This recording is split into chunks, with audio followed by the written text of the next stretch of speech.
मित्रों, आपके सामने ये समुद्र की लहरें कुछ हमसे बोल रही हैं। खैर, ये तो समुद्र है, कितना गहरा है, कितना बड़ा है, इसका तो आज तक संसार में कोई पता नहीं कर पाया। इसके लहरों में कितनी शक्ति है, इसको पूरी दुनिया जानती है। लेकिन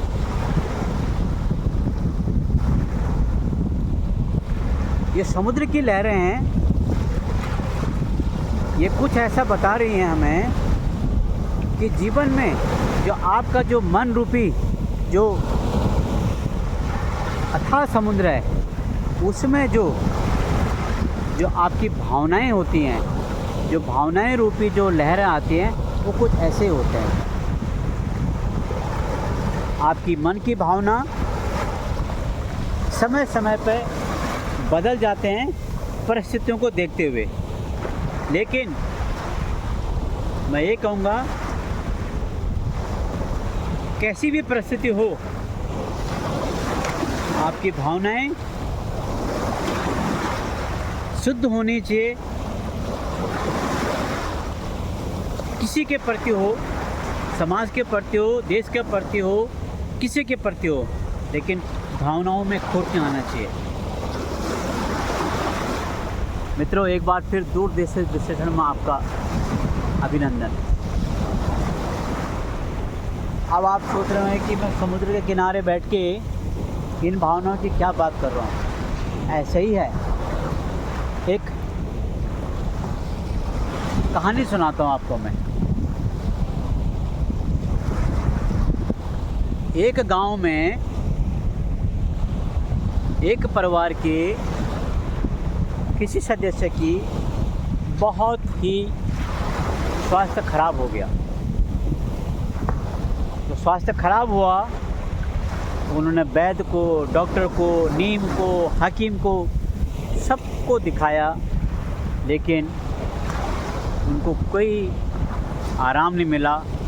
और दिन प्रतिदिन उस व्यक्ति की हालत और ख़राब बिगड़ गई, और ख़राब होती बिगड़ती गई। तो अंत में जब इन सब से कुछ नहीं मिला, तो वो किसी होते ना विद्वान, पंडित, ये तांत्रिक, इनके पास गए समाधान ढूंढने के लिए। समाधान ढूंढा गया तो पंडित जी ने या तांत्रिक ने बोला कि ऐसा है जी, इनका जो स्वास्थ्य खराब है, ये ऊपरी हवा है। अर्थात हम कह सकते हैं दूसरी भाषा में, इनको भूत लग गया। ये भूत की साया है, कोई प्रेत आत्मा है, कोई दुष्ट आत्मा है, इनको शांति से जीवन नहीं देने दे रहा है। इसीलिए इसी कारण इनका स्वास्थ्य में खराबी आ गई है। तो अब समाधान ढूंढा गया। तो समाधान में उन्होंने बोला, आप फलाने जगह जाइए, फलाने गांव में जाइए, आपको एक पंडित जी मिलेंगे, वो इस चीज़ का समाधान करते हैं। वो तंत्र मंत्र की विद्या से उस दुष्ट आत्मा को इस आत्मा से निकाल देगा, बाहर फेंक देगा, तो ठीक हो जाएगा। अब ऐसे ही होता है। अब एक वो पंडित जी के पास गए। पंडित जी जब रास्ते से निकल रहे थे, तो उसी रास्ते में वो जो भूत है, वो अपना रूप बदल के बैठा हुआ है।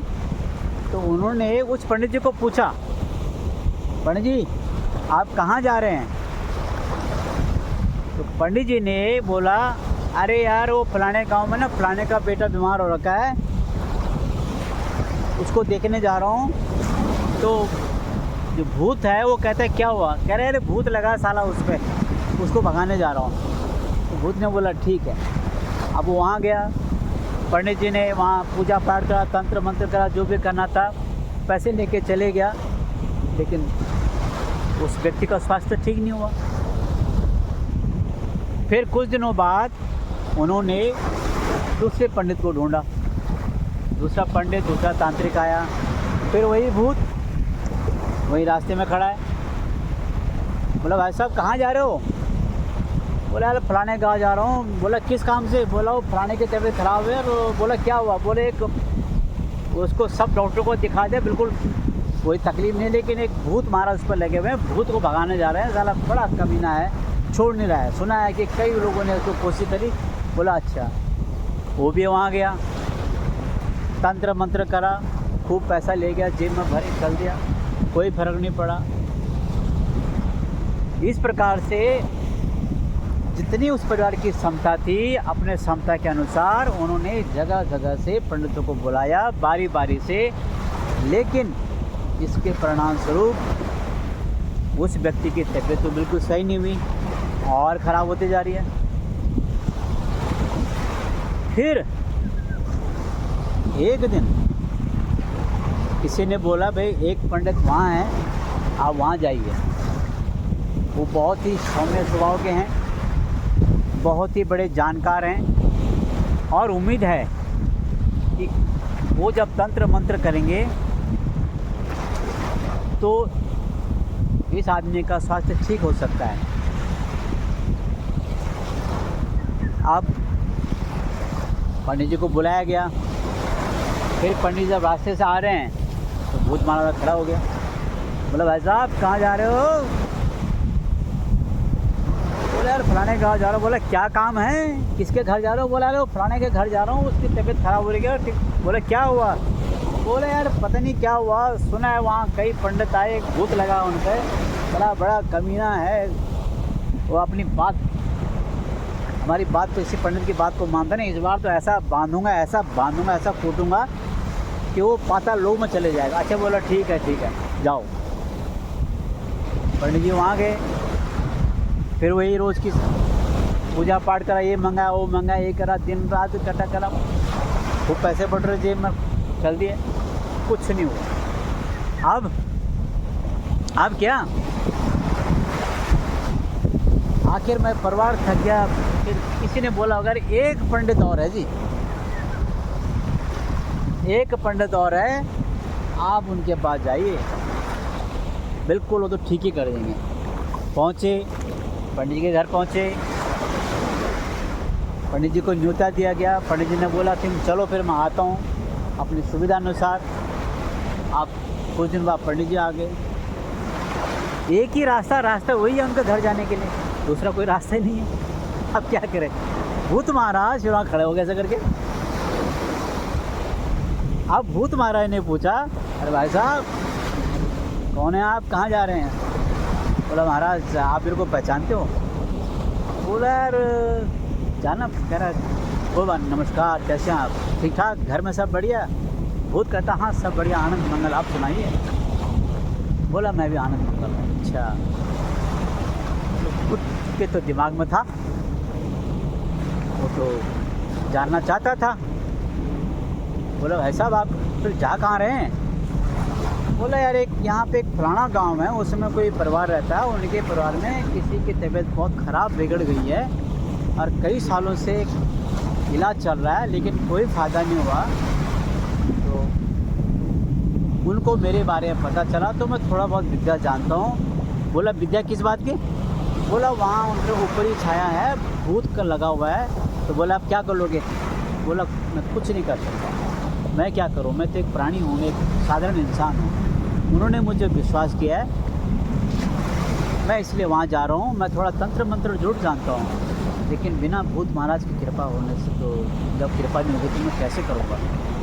तो मैं उस भूत महाराज को पूछूंगा, विनती करूँगा, उनको क्या चाहिए हमसे, इस आत्मा से क्या चाहिए, इस परिवार से क्या दे, जो भी सेवा होगी हम करेंगे और वो अपने स्थान को चले जाएंगे और उस आदमी की तबीयत ठीक हो जाएगी। यही कामना को लेके मैं जा रहा हूँ, यही भावनाओं लेके मैं जा रहा हूँ, आप महाराज मेरी मदद कीजिए। भूत ने बोला ठीक है जा हो जाएगा तेरा काम। अब पहुँचे महाराज वहाँ, पंडित जी, पूजा पाठ हुआ, तंत्र मंत्र हुआ, जो होता ही है, ये रखो वो रखो, ये लाओ वो लाओ, जड़ी बूटी लाओ, जो भी है, पैसा जो भी है।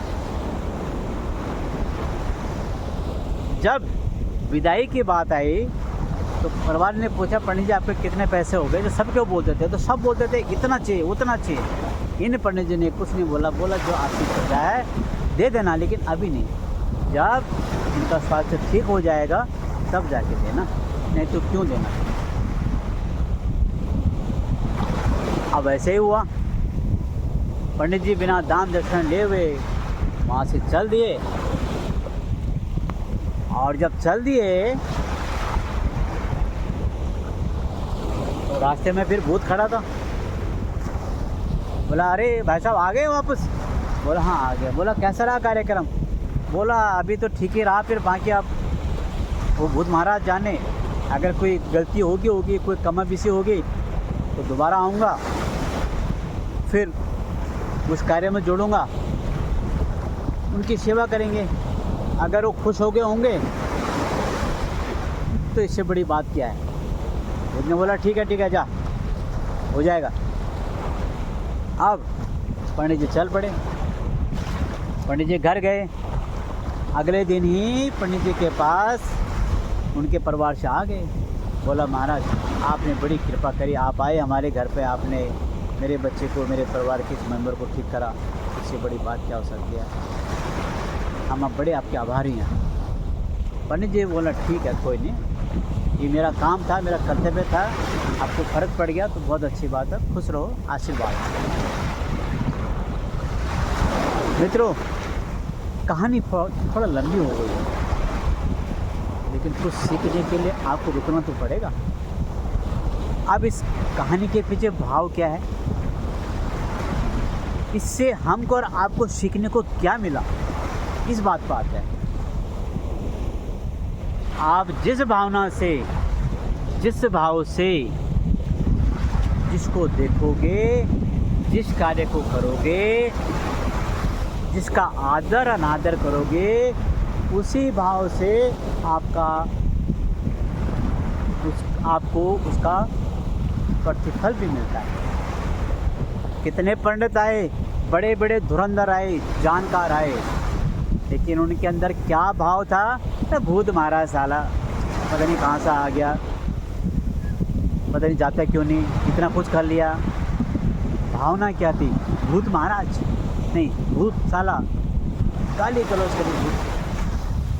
अब भूत जब पूछ रहा है कहाँ जा रहे हो, तो ऐसे तो भूत, आप भूत देखो ना, अच्छा ऐसा है, देखता हूँ तेरे पास कितनी ताकत है, मेरे को तो भगा सकता है। लेकिन जो अंत में जो पंडित जी आए, जो तांत्रिक आए, उनकी बोली, उनकी भाषा, उनका निर्मल मन, उनका स्वभाव और उनकी भावना कैसी थी, जबकि वो भूत है उनके घर पे, दुष्ट आत्मा है, लेकिन उन्होंने उस दुष्ट आत्मा का भी निरादर नहीं किया, उनका भी उन्होंने कोई बेइज्जती नहीं करी। और जबकि उनको नहीं पता था कि मैं किससे बात कर रहा हूँ, भूत से बात कर रहा हूँ। और भूत कह रहा है ठीक है जा जा तेरा काम हो जाएगा। औरों को तो नहीं बोला ना, औरों को बोला अच्छा अच्छा अच्छा, क्या भावना थी, अच्छा अब हो जाएगा, अब जाओ, तो आपका काम हो जाएगा। किस भावना से वो गए, उस भावनाओं से पहुंचने के बाद उन्होंने अपने कार्य को संपन्न करा और रिजल्ट क्या निकला, उस व्यक्ति की तबीयत ठीक हो गई। तो मित्रों यही है भाव, भावनाओं से ही आप किसी को जीत सकते हैं, आप किसी को हरा सकते हैं, आप किसी के परम मित्र बन सकते हैं और आप किसी के परम दुश्मन भी बन सकते हैं। भावनाओं का ही खेल है, विचारों का ही खेल है। क्यों कहते हैं संत को संत मिले तो करे संत की बात, और मूर्ख से मूर्ख मिले तो करे मूर्ख की बात। क्योंकि मूर्ख की भावना जैसी होगी मूर्ख के लिए होगी, संत की भावना संत जैसी होगी। लेकिन मैं फिर कह रहा हूँ, कभी कभी परिस्थिति के अनुसार हमारे मन की भावनाएं भी बदल जाती हैं, लेकिन हमें चार चौकन सतर्क रहना पड़ेगा। जगह को देखते हुए, उस स्थिति को देखते हुए, परिस्थिति को देखते हुए, रिश्तों को देखते हुए, समाज को देखते हुए हमारी भावनाओं को उस प्रकार से हमें जताना होगा। लेकिन किसी के लिए बुरी भावना तो मत रखो मन में, बिल्कुल मत रखो।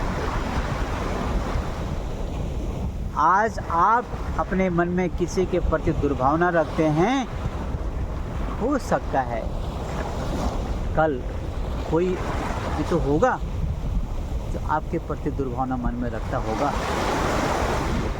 मित्रों, कष्ट कितना भी आ जाए, किसी के कारण भी, इसके कारण, उसके कारण, किसी के कारण भी सह लीजिए, सहन करना सीखिए। इस समुद्र की तरफ ये सहन तो कर रहा है, पूरे संसार का कचरा इसमें है, लेकिन ये फिर भी सहन कर रहा है। सीखिए मित्रों, आज के सेशन में इतना ही। फिर मिलते हैं आपको कल किसी और विषय पे। तब तक आपको नमस्कार।